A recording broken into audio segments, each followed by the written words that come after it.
बिस्मिल्लाहिर्रहमानिर्रहीम। आजकल समाजी राब्तों पे पाकिस्तान के कौमी तराने के हवाले से साम्राज्यी एजेंसियां और उनके एजेंट बहुत सी बातें कर रहे हैं। कहते हैं कि देखो, ये पाकिस्तान का कौमी तराना सारे का सारा फ़ारसी में है। तो फिर क्या हुआ फ़ारसी में है? उसके सारे अल्फाज आप देख लें, हज़ारों किताबों में बल्कि लाखों किताबों में, नज़मों में, गज़लों में, नसर में, हर जगह पे इस्तेमाल हुए हैं। पाक सरज़मीन शादबाद, किश्वर हसीन शादबाद, किश्वर अल्लामा इक़बाल की उर्दू शायरी में बहुत दफ़ा ये लफ्ज़ इस्तेमाल हुआ है। कौमी तराना शुरू से लेकर आखिर तक पढ़ जाइए, उसमें कोई लफ्ज़ ऐसा नहीं है जो उर्दू के अंदर इस्तेमाल नहीं हुआ, जो मुश्किल हो, जिसका समझना आसान ना हो। तो ये साम्राज्यी एजेंसियों को ये हदफ मिला है कि वो कोई एक ऐसा नुक्ता पकड़ती हैं कि जिसको अवामुन्नास में फैलाया जा सके। उनके हज़ारों फेसबुक अकाउंट हैं, व्हाट्सएप अकाउंट हैं, उस पर वो प्रोपेगेंडा करते हैं कि ये देखो जी उर्दू ज़बान। मैं ये बात करने से पहले एक बात अंग्रेज़ी के हवाले से करना चाहता हूँ, क्योंकि मैं साइंस का उस्ताद हूँ। तो अंग्रेज़ी में से अगर लातीनी ज़बान के अल्फाज निकाल दिए जाएं, यूनानी के निकाल दिए जाएं, अरबी के निकाल दिए जाएं, फ्रांसीसी के निकाल दिए जाएं, तो अंग्रेज़ी एक ऐसा चूं चूं का मुरब्बा बन जाए कि इसे कोई ज़बान सिरे से तस्लीम ही न करे। इसमें साइंस और जदीद उलूम पढ़ने की बात तो अलग है, कोई इल्म इसमें नहीं पढ़ा जा सकता। तो इसी तरह हमारी उर्दू भी बहुत सारी बल्कि ज़बानों से मिलके बनी है। हिंदी के बहुत सारे अल्फाज हैं, अरबी और फ़ारसी तो इसको बनाने वाली हैं। तो हमारी तहज़ीब है, हमारी तहज़ीब के जो अनासर तरकीबी हैं, उनमें फ़ारसी और अरबी का इतना अमल दखल है कि जितना हमारे जिस्म में हमारे खून का है। आप देखिएगा कि मैं पहले फ़ारसी की बात करता हूँ। हमारे कौमी शायर अल्लामा इक़बाल रहमतुल्लाह अलैह का 2/3 कलाम फ़ारसी में है।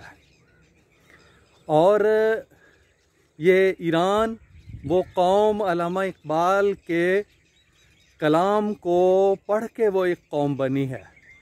उसमें बड़ा हिस्सा अल्लामा इक़बाल की शायरी का है। तुर्की जो एक नई जिहत इख्तियार करके वो दुनिया के नक्शे पर उभर रहे हैं, उनको एक कौम बनने में अल्लामा इक़बाल की शायरी का बड़ा अमल दखल है।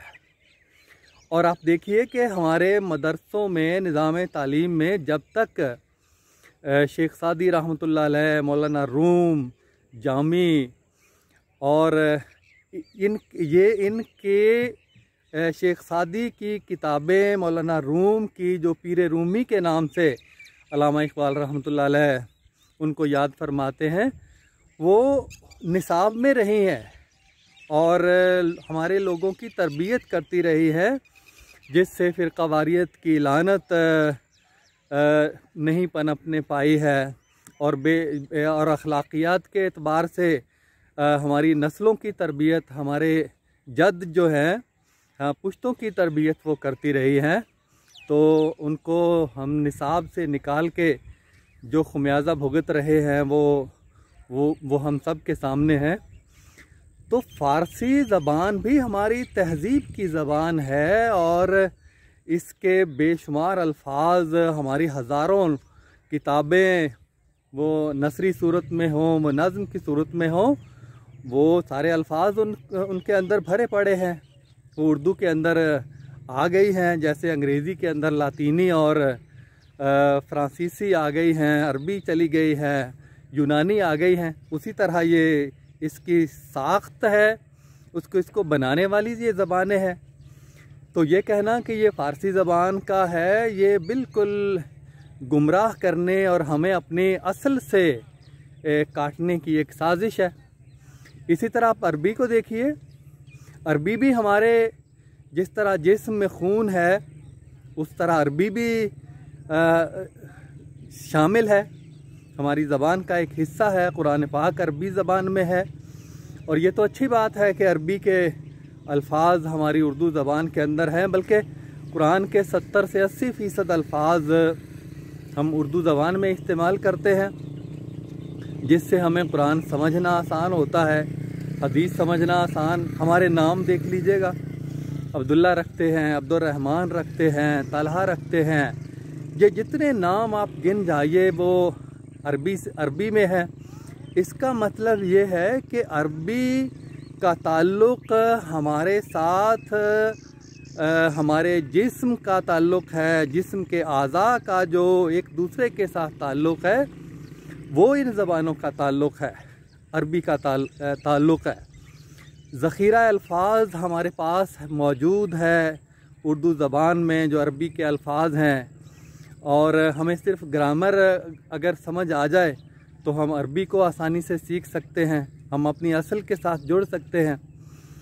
और ये एक झांसा देते हैं कि देखें जी, साइंस नहीं पढ़ी जा सकती। साइंस में जितने अल्फाज साइंस पढ़ने के लिए ज़रूरी हैं वो हमें हमारी ज़बान से मिलते हैं, और हम अपनी तहज़ीब, अपनी सकाफ़त और अपने उर्दू ज़बान के लिटरेचर को सामने रख के ये तमाम तर उलूम हम अपनी ज़बान में पढ़ा सकते हैं। और ज़्यादातर इस्तिलाहात मौजूद हैं और मज़ीद इस्तिलाहात भी वज़ा की जा सकती है।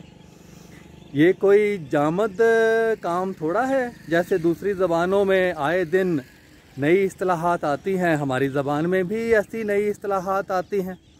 ये तो ईजाद का अमल है, ये तख्लीक का अमल है, तहक़ीक़ का अमल है। ये अगर हम इसको अपने निज़ाम तालीम का हिस्सा बना दें तो इस्तिलाहात आप देखें कितनी ज़बरदस्त तरीक़े से नित नई और ख़ूबसूरत और हमारी तहज़ीब और हमारी ज़बान से जो ताल्लुक़ रखने वाली है, जिसका रिश्ता ज़मीन से जुड़ा हुआ है, जिसका रिश्ता माहौल से जुड़ा हुआ है, वो अल्फाज आएंगे, उनके ज़रिए से पढ़ना आसान हो जाएगा। ये देखिए,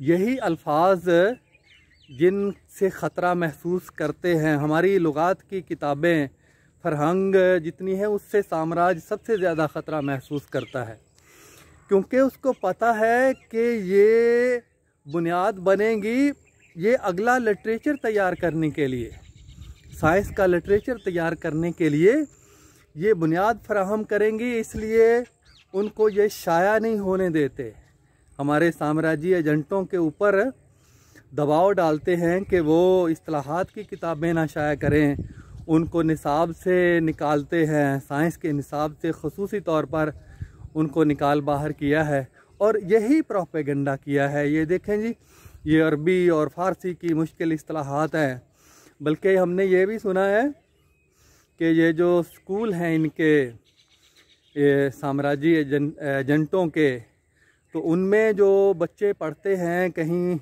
ये कारी साहब उनको कुरान मजीद घर में पढ़ाते हैं, तो कई तरह की शिकायत सुनने को मिली हैं कि देखो अल्हम्दुलिल्लाह रब्बिल आलमीन जैसे मुश्किल अल्फाज आप क्यों हमारे बच्चों को सिखाते हैं, आपको क्या हक़ है।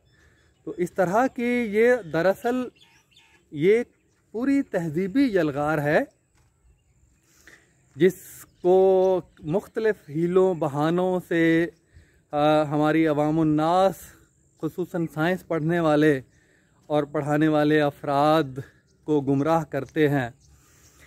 तो मैं समझता हूँ कि हमें अपनी तहज़ीब के साथ जुड़ कर ही हम उलूम व फ़नून में तरक्की कर सकते हैं। जो इदारे जो 80 के अशरे में काम हुआ, वो इदारे जो तालीफ़ व तसनीफ़ के हैं, उनको बहाल अगर कर दिया जाए और उसी रूह के साथ जो पुरानी फ़रहंग की किताबें हैं उनके अंदर इजाफ़ा किया जाए, अल्फाज का इजाफ़ा किया जाए, और जो सिर्फ़ अंग्रेज़ी और उर्दू अल्फाज के साथ लिखी गई हैं, अंग्रेज़ी और उसका मुतबादल उर्दू में क्या है, उनको फिर आगे बढ़ा के उनकी तारीफ़ें फिर साथ लिखी जाए, उर्दू में भी लिखी जाए, अगर अंग्रेज़ी में भी लिख दी जाए तो कोई हर्ज नहीं। तो इस तरह से हम उनको भी उनकी भी तजदीद कर सकते हैं, उनको अपडेट कर सकते हैं और अपने ज़ख़ीरा में इजाफ़ा कर सकते हैं। तो हम अपनी लाइब्रेरियाँ इस अंदाज़ से अपनी ज़बान में लिखी हुई किताबों से भर सकते हैं। मगर ये काम साम्राज्यी एजेंटों ने फ़िलहाल रोक रखा है। मौजूदा हुकूमत से हमें काफ़ी तवक्कुआत थी कि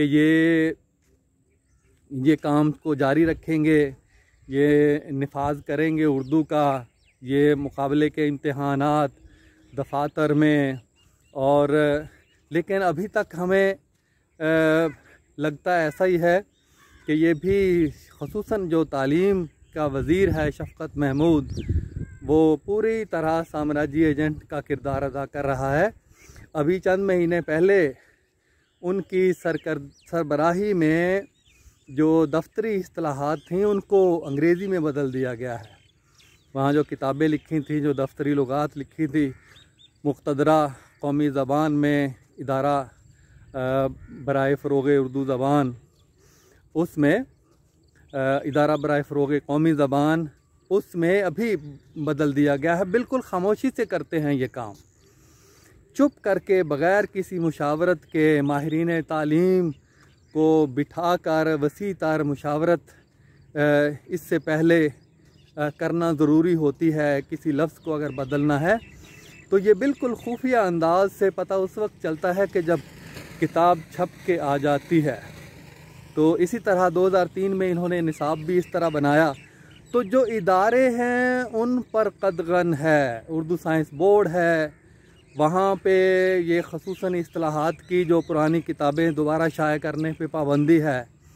तो अभी जो शाया हुई है वो उनका हाल मैं किसी और सैर में आपको बताऊंगा। जो फ़रहंग तबियात है वो सिर्फ 9वीं जमात की जो तबियात है उसमें ज़्यादा अल्फाज है, 600 अल्फाज की वो लुगत लिखी है। शर्म आनी चाहिए इनको। मैं इस पर, ये कीमिया है, ये हयातियात है, इन पर अलग से बात करूँगा। तो ये इस प्रोपेगेंडे से हमें ये बाखबर रहना चाहिए और इसके जो नुकसानात हैं वो तहज़ीबी तौर पर किसी कौम को सिर्फ़ ग़ुलाम ही नहीं इससे बनाया जा सकता, बल्कि इसको ये अपनी मौत आप कोई कौम इससे मर जाती है। तो मेरी अल्लाह से दुआ है कि अल्लाह ताला हमें होश के नाखुन लेने की तौफ़ीक़ अता फ़रमाए, और जो लोग हसास हैं, जो समझते हैं इन सारी बातों को, उनको आगे आके अपना किरदार अदा करना चाहिए और इस यलगार के सामने एक बंद बांधने की कोशिश करनी चाहिए।